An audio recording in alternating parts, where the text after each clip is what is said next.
Hi everybody, Sarah here from the Big Blue House Homestead. I've been spending days here in the kitchen getting stuff done, and today I'm going to make some salsa. So first things first, I can't just stay in the kitchen because I only have, 8 tomatoes, and I don't can a ton of salsa, but my goal is to make salsa out of purple tomatoes.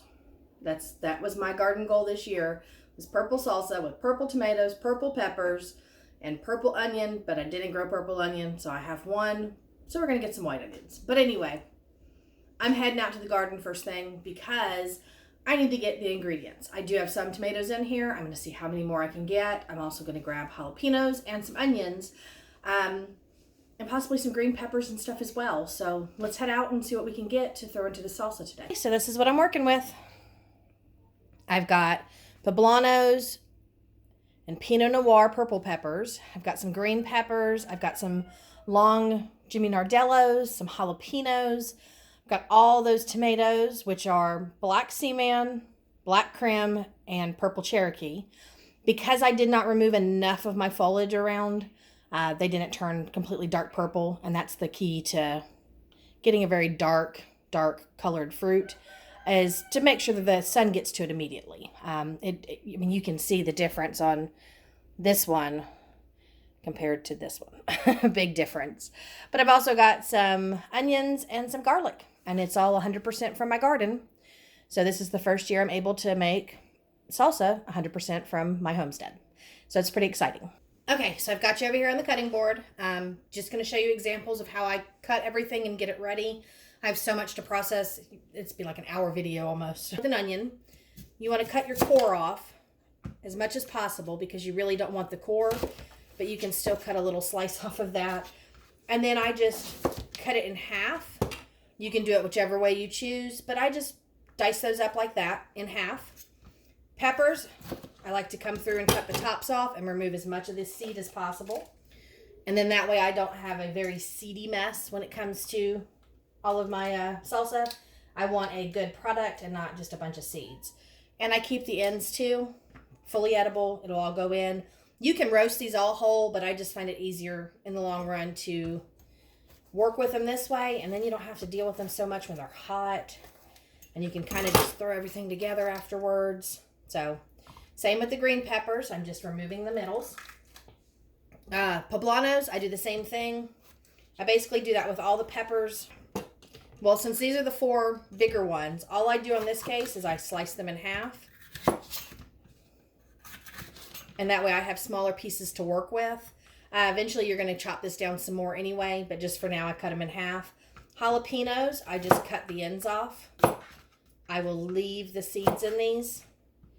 If you prefer to have it without the seeds, then just use a little spoon or the end of a knife and get all those seeds out. But I like the heat. Then all I do is I come through and I cut it open to expose the cloves.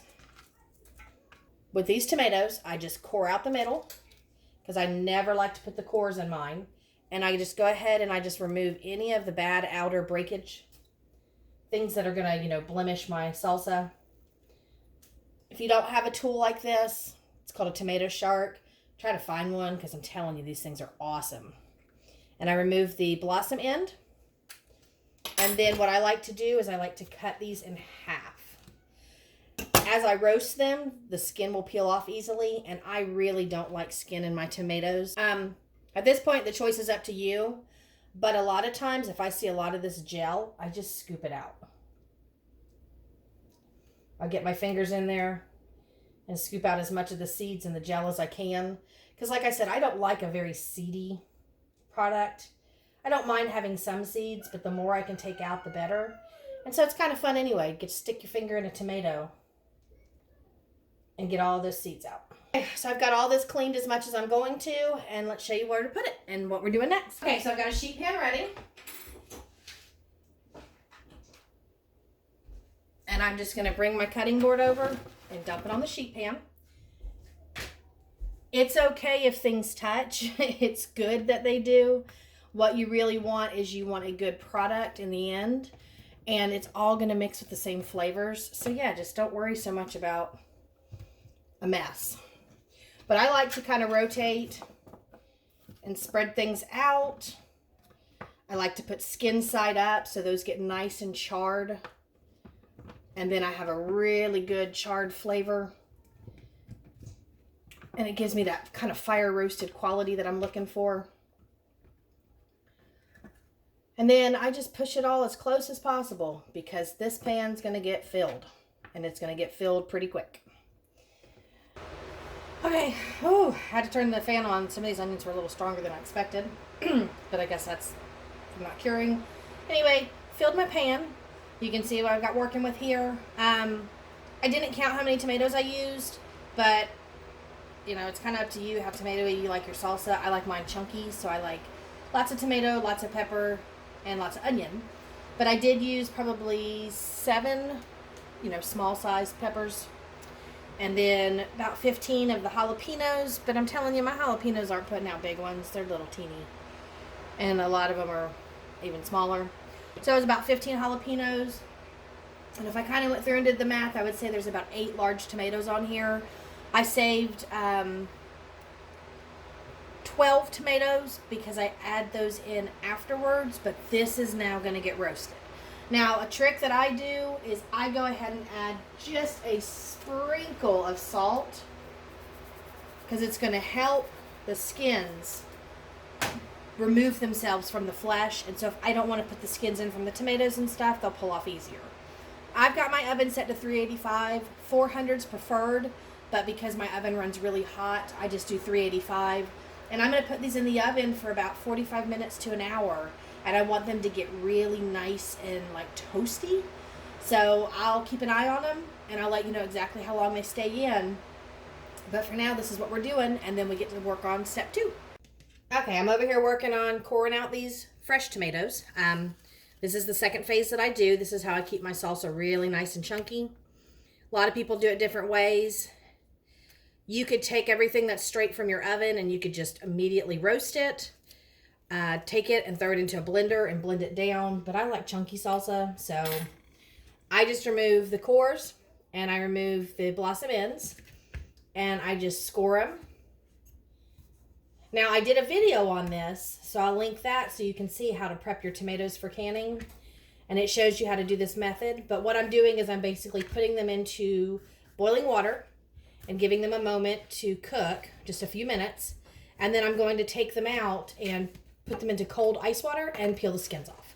So I'm going to get all these tomatoes prepped and ready, and I'll show you the next part.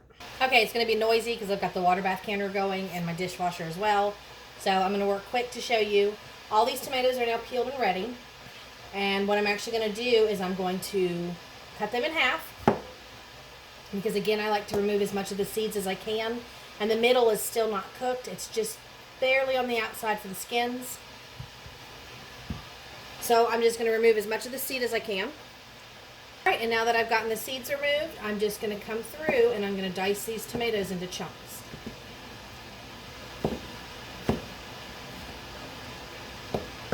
And it's kind of up to you how big you want your chunks. These ones towards the center I think are too big, or these on the outside I think are perfect.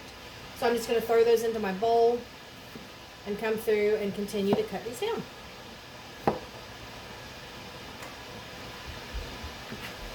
Like I said, I'm just going to get all these tomatoes cut real quick and then we'll move on to the pre-roasted stuff and start making the salsa. So I've got my bowl of fresh diced tomatoes here. And like I said, it's not going to be a purple salsa because the, tomatoes aren't really purple on the inside.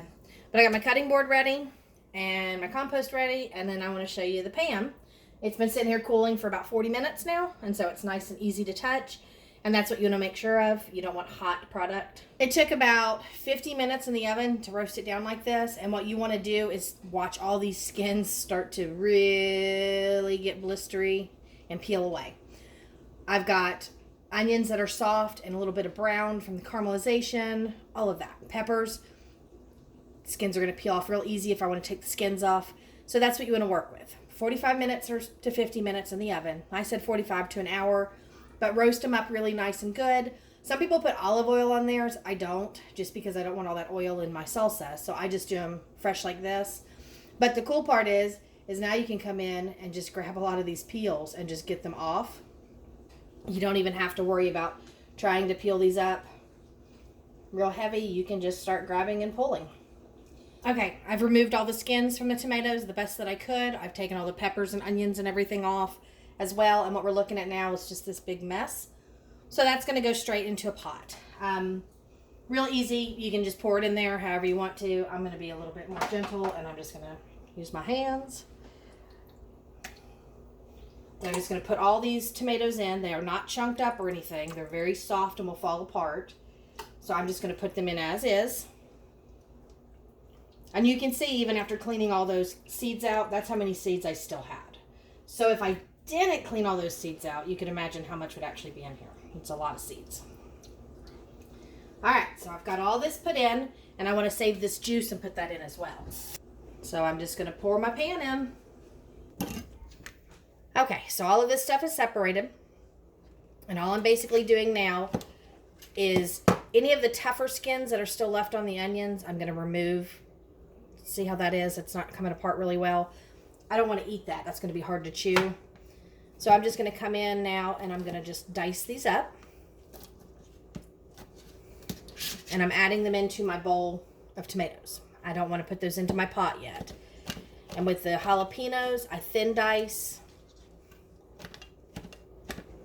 But you could put all this into a food processor if that makes it easier on you. Whatever you choose to do. Peppers, I'm just leaving in some chunks as well. And all of that is going to get chopped up and put into this bowl. Okay, veggies are all chopped and ready. Not adding anything to my pot yet. I'm not even going to worry about that because we're going to talk seasonings now. Now, I roasted this garlic, so it should come out pretty easy, nice and peeled. If I just squeeze the bottom, it all comes out. And it's up to you on how much garlic you use, but I like garlic. Garlic's good for you. Tastes good. It's amazing stuff, so I like a lot of garlic. I haven't done anything with the pot yet. We're just getting the ingredients in. So I've got all my garlic put in. So I'm going to take some oregano, just roll it in my hands, get it all nice and broken down, remove any stems, and that's probably only half a teaspoon of oregano, but this is a big thing of salsa, so I'm going to add some more. Okay, so dehydrated cilantro next. Like I said, you can use fresh, and if you didn't know it, cilantro is edible 100% all the way to the seed. So use what you want. I'm using a big handful. Cilantro is very important in salsas. And I just have a pair of herb scissors. I'm using stem and all. And I'm just going to make sure I clip those down really small. If you can get yourself a pair of herb scissors, these are actually really cool to have, especially when you're doing stuff like this. I don't have to chop it all in my cutting board. I can just do it straight in my pot. Okay, I'm pretty sure I have a nice mess going on and my hands smell like cilantro, but I'm going to scrape my garlic down in, and I want to go ahead and make sure these herbs and stuff get incorporated all the way in before I add anything else. At this point, what I'm going to do is I'm going to add a tablespoon of salt. It can take up to 10 tablespoons of salt depending on how big your batch is. But I'm just doing a tablespoon to start with because that's what I want to taste. I'm going to put about 2/3 of a cup. And then once this starts to cook, I'll taste it and see where I need to go from there. But apple cider vinegar. Okay, the more acid that's added in there, the better it is. Even though tomatoes are high acid food, we're canning these in a water bath canner, so it's better to be safe than sorry. And the apple cider vinegar actually adds a really nice flavor. And unfortunately, I don't make my own tomato paste because this takes like as many tomatoes as I'm using now. So I like to put in 2 heaping spoonfuls of tomato paste. That's what's going to give it that thickness like you get from store-bought. If you're looking at how soupy this is now, I mean, you can see adding in that tomato paste is going to help thicken it. And so what I'm going to do now is get this all to come to a boil, and we're going to add the rest of the ingredients and just cook it for a very short time. So in the meantime, I'm going to go ahead and get my canner back on because then it's going to be time to can. Okay, it's a little noisy because things are starting. But get yourself a nice potato masher and mash these tomatoes up that you cooked in the oven, and it'll make them into smaller bits. And it also helps you incorporate that tomato paste in.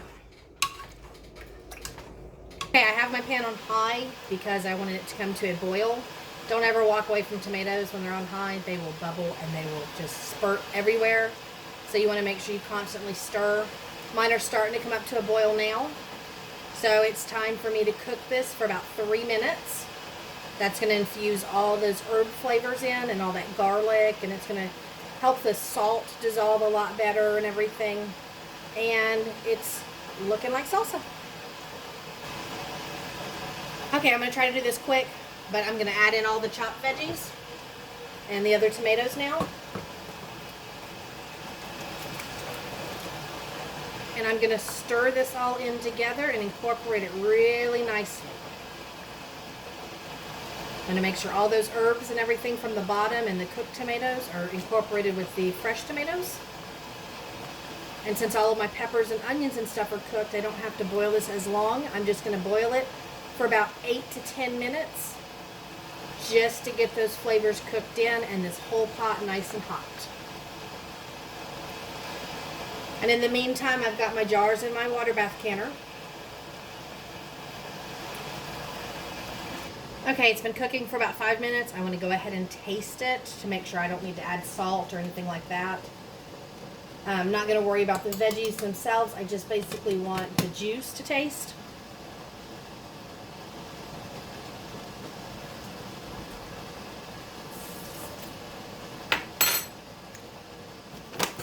Alright, it needs some salt. So I'm going to go ahead and add probably 2 more tablespoons. I think that would be perfect.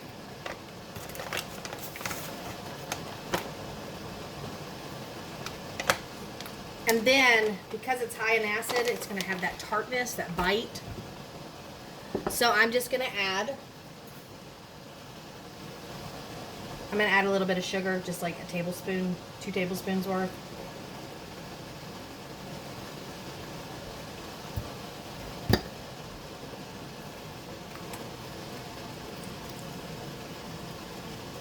Other than that, all the flavors are where they need to be. Just need a little more salt. And it was a little acidy, so no more vinegar. I'm just going to add just that little bit of sugar to help kind of even that out. Alright, I'm going to cook it for another 5 minutes. Okay, burner off because this is done. I'm going to get my jars out. In the meantime, I've gotten my lids drained so that I can use those nice hot lids. Canning funnel, canning tongs, and I've got a paper towel here and a bottle of vinegar to clean my lids. So we're going to go ahead and get these jars out and get them ready to start filling. Alright, I'm giving this one final stir before I start to put it into my jars. I've got my jars laid out, lids ready, everything's ready. So it's time to get them filled. I'm going to get a ladle so that I can get this in easier. Just going to ladle in a bunch of this salsa. And I'm going to leave a 1-inch head space at the top, which is basically just coming down to that bottom rim of your jar. Okay, got the jars filled, so I'm going to wipe my rims. And I wipe the tops mainly because that's where it needs to seal. But you can wipe all the way around wherever you want. And look, I've got a tomato peel. So that's what happens when you have too many tomato peels in there. I must have missed this one. They just roll up and they become a little inedible. See? Messy. So now we're just going to go ahead and put our lids on. And be careful whenever you're working with canning supplies. They are hot. You have to work quick or you have to just put up with it.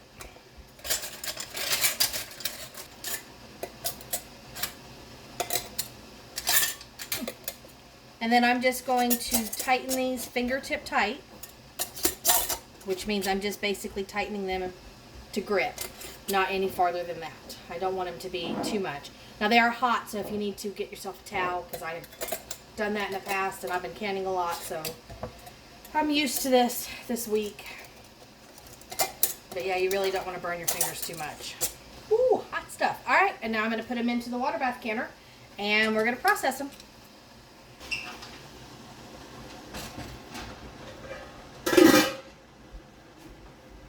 All right, those are going to process for about 15 minutes. My altitude says 15. Check your books and check your online directions.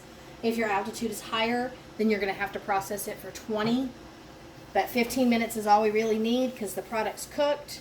Everything acidity-wise is safe, and all we're looking to do is just seal the jars. Had to turn the fan on. It got hot in here. I've got the timer done, 15 minutes. I'm going to let these sit for 3 to 5 minutes in the water so it's not so bubbly. As soon as that bubbling stops and I feel comfortable, I'm going to take my jars out and we'll have fresh salsa.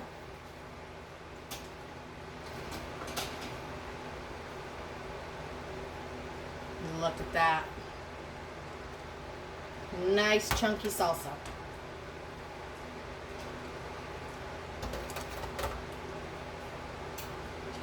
Alright, so there we've got 6 jars of home canned salsa. Now there's a lot of recipes across the board for salsa. This is just the way that I choose to do mine. Really nice and thick and chunky. They're still popping, so I'm trying not to move them too much. But yeah, that's the salsa. It's going to sit here for 24 hours. That's the reason why I like to put mine in a roasting pan. I can easily just lift this up and move it instead of having to move each jar. When you run out of counter space for all the stuff you got to make room and you got to make do. And I've learned roasting pans work really well. But that's it for today, guys. I hope you enjoyed the video, and I'll see you in the next one. Bye.